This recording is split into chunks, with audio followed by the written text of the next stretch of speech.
Hola, bienvenidos a todos quienes nos ven hoy día. Estamos en una conversación muy especial. Está con nosotros hoy día Marisela Huenchunao y también Franco Giraudo, nuestro médico asesor. Hola, ¿cómo están? Hola, buenas tardes. Hola, Hola buenas tardes. Ignacio, hola Marisela. Muchas gracias, agradecemos especialmente a Marisela. Marisela tiene 30 años, tiene diabetes tipo 1 desde los 22.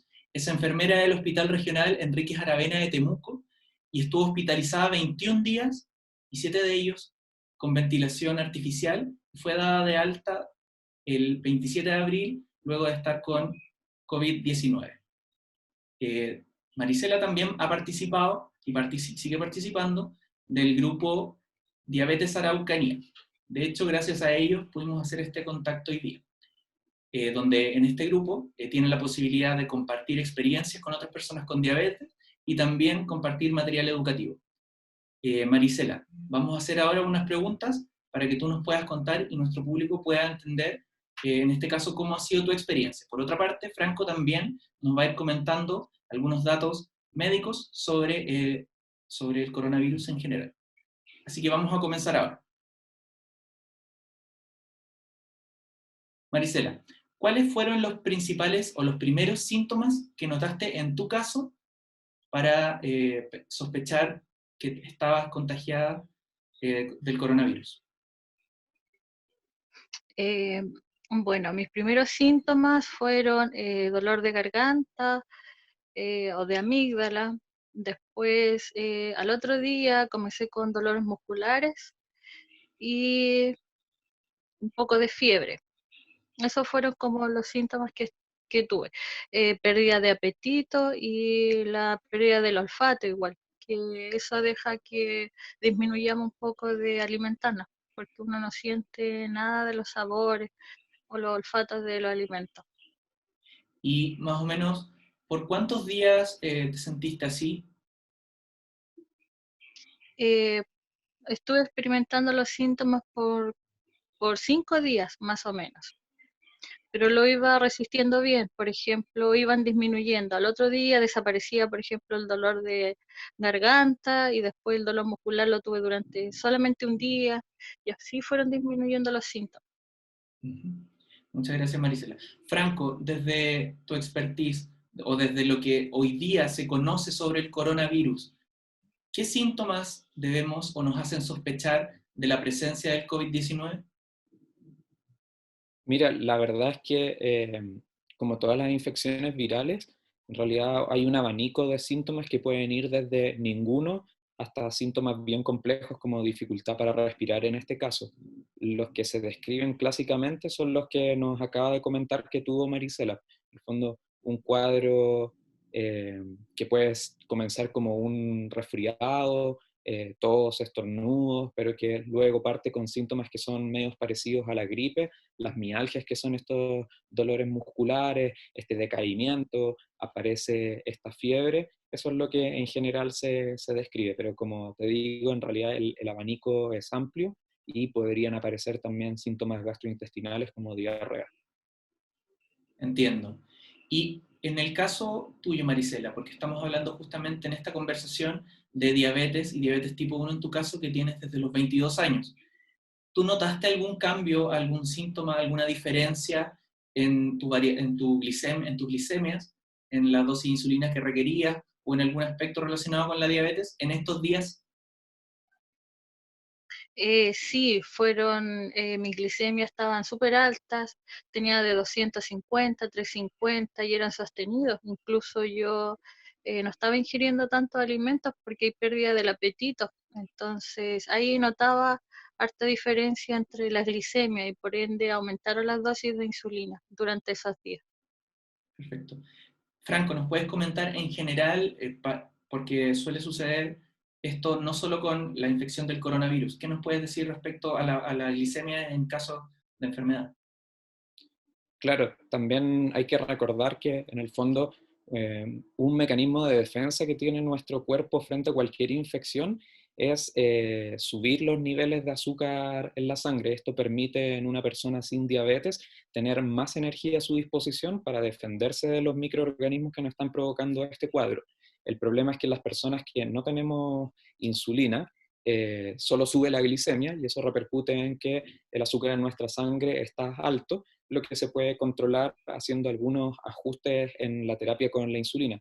Pero lo más probable que pase cuando uno está con una infección dando vuelta es lo que nos dice Marisela, que en el fondo la glicemia sube. De hecho, algunas veces pasa, no con este virus en particular, sino que infecciones en general, que uno no se explica por qué tus glicemias durante un día han estado tan extrañamente altas y al día siguiente uno amanece con los síntomas de la infección. A veces la hiperglicemia en el fondo avisa que uno está incubando alguna infección. Perfecto. Y Marisela, ¿cómo afrontaste tú el diagnóstico tomando en cuenta que actualmente en Chile y en el mundo estamos viendo esta pandemia y existe mucho miedo en general y tomando en cuenta todo lo que los medios de comunicación nos comunican, toda la información a la que estamos expuestos, ¿cómo fue que viviste tú ese momento? ¿Qué pensaste cuando te diagnosticaron ya coronavirus? Bueno, yo después el síntoma que empeoró en mí fue la dificultad respiratoria. Por eso yo acudí acá al hospital de Lautaro y me dejaron en observación y el médico ahí me tomó al tiro la muestra del COVID, que fue derivada al hospital Hernán Enríquez. Y de ahí después al otro día llegó el resultado, que tenía COVID positivo. Entonces se trasladó al hospital Hernán Enrique, hubo una comisión que se acercó a mí y me dice, Marisela, sabes que está presentando dificultad respiratoria, te tenemos que conectar a ventilación mecánica. Entonces ese día igual me asusté mucho porque igual es una situación que uno no esperaba. Entonces ahí ellos decidieron en la comisión y fui conectada a ventilación mecánica, pero con mucho susto, porque como comentaba de que después uno no sabe qué va a pasar en el transcurso de los días. Y como ya hemos visto en la televisión que están pasando tantas cosas, entonces más que nada es el miedo que uno siente en ese momento, cuando es diagnosticada con el COVID. Entiendo. Al parecer es un momento difícil este diagnóstico. Eh, Franco, ¿cómo nos podrías recomendar tú qué sucede, en qué minuto acudir, digamos, ante la sospecha, ante la sospecha de coronavirus, digamos? ¿Qué deberían hacer las personas eh, qué podrían hacer, qué se les sugiere hacer a las personas que sospechan que tienen coronavirus? Yo creo que Marisela actuó bajo todos los protocolos de lo recomendado. Ella acaba de decir que en el fondo consultó cuando a los síntomas estos de la gripe se agregó dificultad respiratoria. La verdad es que uno perfectamente puede combatir esta infección en su casa sin siquiera consultar, si es que los síntomas son leves como un resfrío, como una gripe. Si el problema principal es la fiebre, eso se puede tratar en casa si uno no expone a contagiar a más personas. Pero la verdad es que cuando aparecen otro tipo de síntomas como la dificultad respiratoria, eso cambia un poco el tratamiento y por lo tanto esa es la recomendación, que uno consulte cuando aparecen síntomas que no pueden ser tratados en la casa, como la dificultad respiratoria o en el caso de alguien que tiene diabetes tipo 1, algunos problemas relacionados a la hiperglicemia, como la aparición de cuerpos cetónicos que no son controlables en casa. Perfecto. Marisela, ¿nos puedes contar cómo fueron tus primeros días estando hospitalizada y en particular cómo se vio afectada ya estando hospitalizada tu glicemia?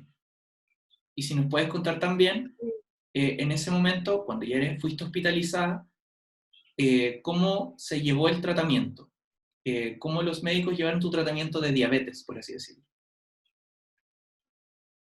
Bueno, los primeros días o sea, al día siguiente que me diagnosticaron el COVID, fui ingresada al hospital regional y me derivaron a la UCI. Entonces ahí quedé con ventilación mecánica, como se comenta, por 7 días y hay uno que se queda dormida, en realidad no se da cuenta de nada. Posteriormente, cuando logré salir de ventilación mecánica, fui trasladada a la UTI. Y en la UTI ya empezaron, yo al menos me empecé a ver y dar cuenta cómo estaban tratando mi diabetes. Igual seguía súper alta la diabetes, así que se hizo ajustes y se hicieron cambios de insulina igual, porque yo uso Tresiva en la noche, basal, y los doctores la cambiaron a Lantus para poder ver un buen resultado de la glicemia. Pero más que nada era porque estaba con sonda nasogástrica, entonces a lo mejor ahí aumentaba más mi glicemia, era más difícil controlarla. Y decidieron evaluarme con fonoaudiólogo para poder comer por boca. Y una vez que se hizo ese cambio, se regularon más mi glicemia porque había más conteo de carbohidratos y alimentos más livianos. Y ahí se logró bajar un poco mi glicemia. Entiendo. Franco, ¿qué nos puedes comentar respecto a qué esperar en el caso de que una persona con diabetes tipo 1 sea ingresada a un servicio de salud por COVID-19? Mira, hay que recordar lo que conversamos recién, Ignacio. En el fondo, toda infección va a llevar una respuesta de nuestro cuerpo de hiperglicemia. Eso es esperable y lo que hay que hacer es aumentar las dosis de insulina para poder tratar de normalizar los niveles de azúcar en sangre. Ahora, cuando alguien requiere de ventilación mecánica, como cuenta Marisela, hay una serie de ajustes que se hacen. Al estar tú dormido no eres capaz de comer por ti mismo, sino que te alimentan dándote una especie de sopa con nutrientes directamente al estómago. Dependiendo de qué es lo que te están dando y la manera en que te la están dando, te la dan algunas veces en el día o te la dan de manera continua, es lo que uno puede esperar que pase con la glicemia.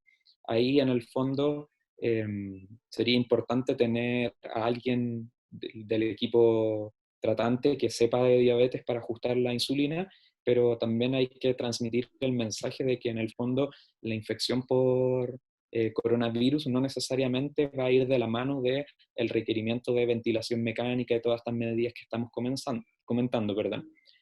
A Marisela le tocó vivir esto y queremos escuchar su valiosa experiencia, pero no todas las personas que se contagien necesariamente van a terminar en esta terapia. La gran mayoría de las personas debería tener esta infección que te da fiebre, que te sientes muy mal, pero que uno puede seguir en su casa comiendo de manera, entre comillas, más o menos habitual, haciendo los ajustes con la insulina que uno está acostumbrado a hacer, que en el fondo es inyectarte un poco más basal y en la medida de lo que comes o lo que no comes, ir ajustando las ultra rápidas. Y para aclarar un poco el rol que puede cumplir la ventilación artificial, ¿nos puedes contar un poco más en detalle sobre eso para entender de qué se trata? ¿Qué rol cumple? Mira, la ventilación mecánica invasiva es una técnica que permite ayudar a que nuestro pulmón se recupere. En el fondo hay algunas infecciones, como puede llegar a ser la infección producida por el coronavirus, que producen un daño en el pulmón y lo que intenta esta terapia a través de conectarte a un ventilador que se pone un tubo por donde uno respira, es hacer el trabajo que haría el pulmón. Entonces, al tú trasladar este trabajo a una máquina, te da la opción de que el pulmón se dedique a sanarse mientras tanto. En el fondo, no es una terapia que reemplaza completamente lo que hace el pulmón, sino que es una terapia que ayuda a que el pulmón se mejore y mientras tanto nosotros le damos este apoyo. No es una terapia que se pueda tomar a la ligera ni fácil de ejecutar, dado que el tener un tubo por donde uno respira es tremendamente doloroso y es por eso que a uno le inducen un coma tratando de que no sienta dolor ni sienta molestias. Ahora todo esto es de manera transitoria, como les contaba, hasta que uno logra recuperar la funcionalidad del pulmón y eso es variable de cuánto tiempo se requiere de persona a persona.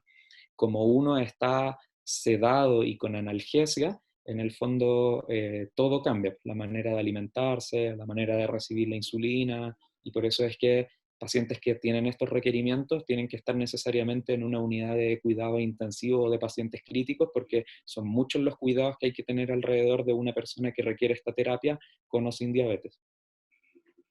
Perfecto, entendido. Marisela, queríamos preguntarte ya una vez que tú te retiran la ventilación artificial y tú sigues ahí en el hospital, porque tengo entendido que estuviste 7 días con esta ventilación artificial. Cuando despiertas, ¿qué notaste tú que ha cambiado que había cambiado en tu tratamiento de la diabetes, o qué sentiste tú en general? Bueno, cuando decidieron desconectarme, estuve en evaluación un día y medio para ser capaz de respirar por uno mismo. Entonces, durante esa evaluación logré poder respirar bien, aumentar la saturación de oxígeno y finalmente el doctor indica retiro de completo de la desconexión. Perfecto. ¿Y cómo se da luego tu alta? ¿Cómo vas viendo tú una evolución hasta el momento en que te permiten ya poder regresar a tu hogar? Bueno, después me trasladaron a la UTI, que es un servicio ya que uno puede decir que un poquito menos crítico que la UCI. Ahí estuve durante 2 semanas con el tema de corrigiendo la glicemia y el retiro de todos los catéteres invasivos que uno le instala. Entonces, ahí después tuve evaluaciones con fonoaudiólogo para volver a alimentarme bien, evaluación con kinesiólogo, ya que uno estuvo tantos días hospitalizada que pierde las funciones de los músculos o generalmente uno pierde la fuerza y el equilibrio. Y ahí estuve durante 2 semanas eh, ahí en la UTI. Y después, durante ese tiempo, me trasladaron a medicina, que ya todos queríamos llegar allá, porque ya se puede decir que estábamos más recuperados. Entonces me trasladan a medicina y allá estuve 3 días. Y de ahí de los 3 días me evaluaron de nuevamente y ahí fui dada de alta. Ya sin oxígeno, sin nada invasivo. Entonces el doctor me toma exámenes de sangre y me dan el alta. Y me envían a casa para realizar la cuarentena los 14 días post alta. Perfecto. Eh, una vez estando en casa, ¿con qué cuidados quedaste? ¿Con qué indicaciones continuaste este reposo? Las indicaciones fueron aislamiento en casa, uso de mascarilla, lavado de manos, generalmente de higiene, un control, que me vengan a evaluar en casa. Y yo volví con mis glicemias normales y inyectándome según la tabla que tengo y según el conteo del carbohidrato. Y después de 14 días me tienen que venir a evaluar de nuevo para realizarme los anticuerpos del COVID. Claro. Franco, respecto al alta y a los cuidados posteriores, ¿qué sabemos o qué podemos recomendar o qué podemos ver, esperar luego de salir de la hospitalización? Mira, va a depender un poco de lo que haya ocurrido durante esa hospitalización. En el caso de Marisela, yo creo que la mayoría de las consecuencias que se derivaron de la hospitalización fue producto de esta ventilación mecánica invasiva, como dice ella, son muchos días en reposo, que no es algo que uno hace de manera natural y eso tiene una repercusión en la capacidad de alimentarse, la capacidad de moverse. Si uno no está expuesto a esa terapia, en realidad no debería presentar esas complicaciones y no debería pasar por ese periodo de rehabilitación, sino que uno se debería comportar como saliendo de una infección, como una especie de gripe. Ahí también uno tiende a ver cómo la infección se va mejorando en las glicemias. Así como cuando uno parte con la infección, las glicemias tienden a subir, cuando uno ya se está recuperando, las glicemias vuelven a tender a la normalidad. Entonces, la glicemia como que avisa un poco de la infección y de la mejoría también. Hay que ser bien enfático con que de la evidencia científica que se está generando, se ha visto que es súper importante el control glicémico durante la infección por este virus, por lo que hay que tratar de tener todas las medidas para tratar de mantener la glicemia lo más cercano a la normalidad posible. Ujú.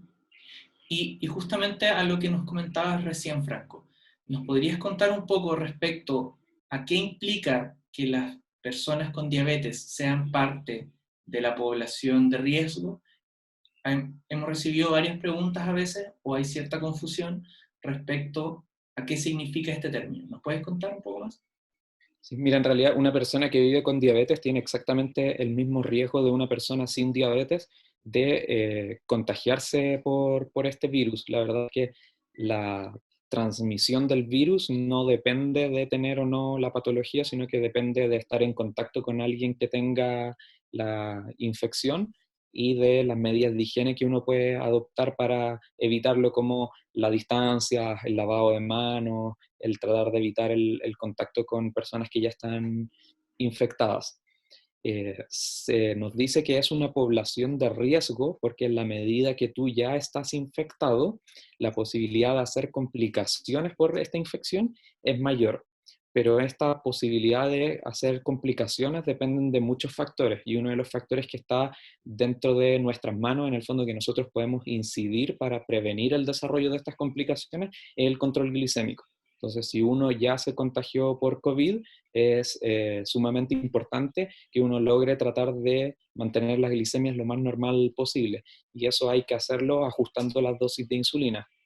Hay que recordar que todas las personas con diabetes tipo 1 usamos una insulina basal que hay que inyectarse sagradamente todos los días, independiente que uno coma más o menos, y lo más probable es que esos requerimientos de insulina basal se vean aumentados, por lo que habría que aumentar la dosis sin miedo a hacerlo. En general, las personas no solemos tocar mucho la programación de la insulina basal, pero en casos de enfermedad hay que hacerlo. Y obviamente va a ir ajustando la insulina ultra rápida en la medida de lo que uno vaya comiendo, teniendo presente también de que lo más probable es que para la misma cantidad de comida requiera proporcionalmente más insulina, producto que estoy combatiendo esta infección. Entonces, en el fondo el mensaje es, tu cuerpo va a necesitar inyectarte más insulina para tener la función que normalmente tú tenías. Perfecto, nos queda mucho más claro. Marisela, ya cerrando esta entrevista, esta conversación, te agradecemos mucho haber podido compartir tu experiencia con nosotros y nos gustaría saber qué opinas tú ahora, cómo te sientes ahora, cómo estás en estos momentos y qué opinas de esta experiencia que has tenido y qué le puedes comunicar también a las personas con diabetes que nos van a ver en esta conversación. Eh, bueno, dar como gracias nomás que logré salir de la situación dentro de la gravedad que estaba. Igual tener mucha fuerza de que cada organismo reacciona de diferentes formas y que tratar de cuidarse, salir con mascarilla, tratar de no salir de la casa, estar lo más tiempo en la casa, no más cuidarse, porque la única forma de no contagiarnos y de no pasar esta situación que es complicada para cada uno, y más nosotros que somos un grupo de riesgo, que no sabemos cómo va a reaccionar nuestro cuerpo y si vamos a salir de esta situación. Exactamente, te aprovecho de dar las gracias, Marisela, por tu testimonio, y me encantaron tus palabras porque en el fondo tienes toda la razón con que acá lo que hay que tratar de hacer es prevenir la infección, porque como tú misma dijiste, uno no sabe cómo va a evolucionar esto. La gran mayoría de las personas que se infectan van a ser una infección leve que va a dar problemas, pero que se van a poder tratar en casa, pero algunas personas, y eso no depende de nosotros, van a requerir hospitalizarse y llegar incluso a la terapia con ventilación mecánica como la que tuviste tú, que vemos que tuvo un resultado favorable, pero la idea es poder prevenir todo eso. Así que gracias por tu tiempo, gracias por tu vivencia y te mando un abrazo a la distancia, que ojalá tu recuperación siga así de bien. Muchas Bueno, gracias, muchas gracias. muchas gracias a ti, muchas gracias al contacto que nos pudo facilitar esto de Diabetes Araucanía. Espero que todos se encuentren muy bien por allá. Nuevamente te agradecemos, reforzamos este abrazo y estas ganas de que puedas estar recuperándote y cada vez mejor. Y con esto terminamos esta transmisión especial junto a nuestro médico asesor Franco Giraudo y nuestra entrevistada especial en este caso, Marisela Buenchunao. Muchas gracias. Hasta luego. Que estén Bueno, bien, chao. gracias.